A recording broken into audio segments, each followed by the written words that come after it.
उत्तानपाद ने पहले विवाह किया सुनीति से, बाद में अपनी फुफेरी बहन से विवाह करा दिया सुनीति ने सुरुचि नाम की कन्या से, क्योंकि कोई संतान नहीं हो रहा था। पर दूसरी पत्नी जब आई तो उत्तानपाद धीरे धीरे सुरुचि की तरफ आकर्षित हो गए और फिर माता सुनीति को गर्भ भी हो गया, ध्रुव आ गए और इनको सर्वेंट क्वार्टर में डाल दिया पहली पत्नी को। उसी बहन ने इतने आग लगा दिए, ये रहेगी महल में तो मैं नहीं रहूंगी। उनकी भी हालत महाराज दशरथ की तरह थोड़ी हो गई। महाराज दशरथ भी अगर कैकेयी के दिए वचन से फिर जाते, नहीं मानता तेरे वचन को, हां दिया होगा कोई वचन, बता। इस दुनिया में ऐसा कोई प्रण और ऐसा कोई वचन नहीं है जो राम के ऊपर हो जाए। राम सबसे ऊपर है, उसके नीचे वचन होना चाहिए। राम को तू कहती है भेजने के लिए मैं वचन मानूं तेरा, इसलिए मैं ग्लोरीफाई नहीं कर सकता दशरथ जी को। हमारी व्यासपीठ उनको ग्लोरीफाई नहीं कर सकती। यद्यपि उनका नाम है दशरथ, और शायद ही आज तक ऐसा कोई हुआ हो जिसने 10 इंद्रियों की रथ की तरह उनके घोड़े को संभाल कर रखा हो। पर जरा सोचो, जब कैकेयी ने कहा कि राम का वनवास चाहिए, उसी समय कह देते हां जा तो घोषणा कर दे कि मैंने वचन तोड़ दिया। मन क्रम वचन छाड़ी चतुराई, गोस्वामी जी ने लिख दिया। मन कर्म वचन, और कितनी भी बड़ी प्रतिज्ञा हो, राम से बड़ा प्रतिज्ञा क्या हो।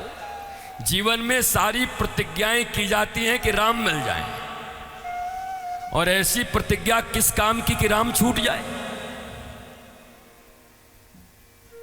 अब एक बात समझो, हमारे शास्त्र कभी पक्षपात नहीं करते।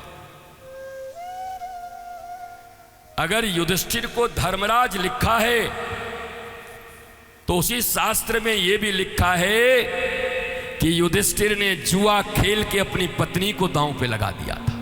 हमारे शास्त्र व्यक्तियों के और व्यक्तित्व के निर्माण के लिए नहीं बने, उनके ग्लोरिफिकेशन के लिए नहीं बने। ध्यान दो, यही तुम्हारे सनातन शास्त्र की महिमा है। अगर समुद्र के ऊपर सेतु बनाकर भगवान राम सीता जी को पाने जाते हैं तो गर्भ काल में जंगल में आश्रम में छुड़वा भी देते हैं।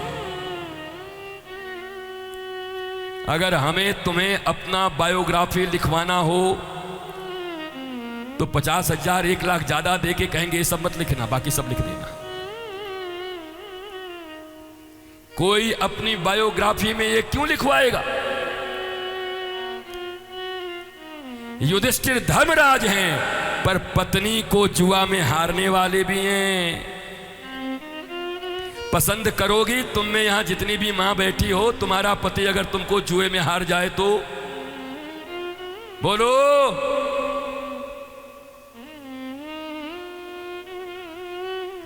हमारे यहां शास्त्र केवल धर्म की स्थापना के लिए बनाए गए, उनकी अच्छाइयां भी दिखाई गई और उनके भीतर अगर कोई न्यूनता है तो उसे भी लिखा गया है।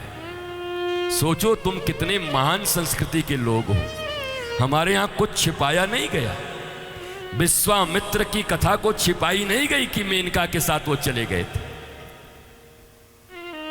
और आज का भारत अपने पापों को छिपाने में लगा है। पुण्य और सत्कर्म से उसको मतलब नहीं है। कैसे रंग पेंट करके वो अच्छा दिखेगा, बस इसमें लगा हुआ है।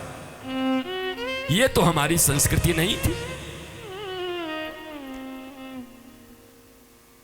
अगर इतना ज्ञान होगा मेरी बेटियों आपको, तो ट्रेन में आते समय सारा ट्रेन भी एक तरफ रहेगा और तुम अगर रितेश्वर की बच्ची रहोगी तो सारा ट्रेन तुम्हारे सामने खड़ा हो जाएगा कि हाँ, तुम्हारे जवाब से मैं संतुष्ट हूँ।